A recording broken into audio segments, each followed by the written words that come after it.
So this is the next day after the video I just posted for the O-rings removal. There's a ton of oil that came out overnight. We'll go underneath later and see exactly where this came from, because that drain pan from the oil cooler lines is almost empty. Alright, so that's the drain plug in the middle of your screen. I was focused on something else, so I just put it like finger tight. You can see it's even dripping right now in the video. We're talking like 15 hours after the fact right now. And you really want to crank that down and tighten it if you don't want your garage to get a ton of oil in it.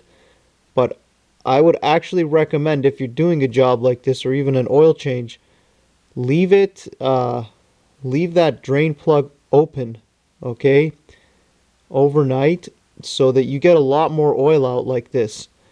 Now, I don't know if these cars have oil cooler drains like C63 W204s, but this is a pretty good amount of oil. I'd say at least a quarter of a quart, if not more, of oil that has come out slowly overnight. So you can see it's been going into that rag,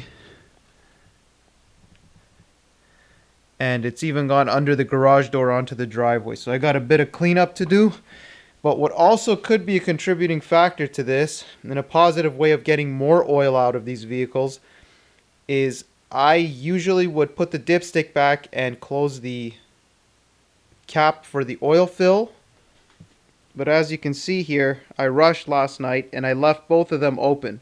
So this slow ventilation, whatever, draining has occurred, has let out a lot more oil out of a drain plug that's only been slightly loose and cracked, okay? Because I told you guys I'm going to be replacing all that stuff.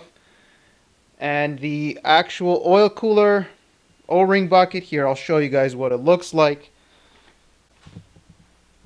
The main thing with that oil cooler bucket is you want to do it right away. The first time you tilt down those oil cooler lines, you're going to get a ton of oil that comes out of them. So you don't want to put a rag or anything, okay? Have a little bucket ready there at the beginning. If not, you'll be catching drips. So see, there's the oil cooler from 15 hours ago, all right? There was nothing that came out of there. Everything that you see spilling there is from the drain plug on the oil pan. So just a quick video to help you guys maybe keep your garages cleaner during oil changes or a job that has something to do with oil components on B7 RS4s.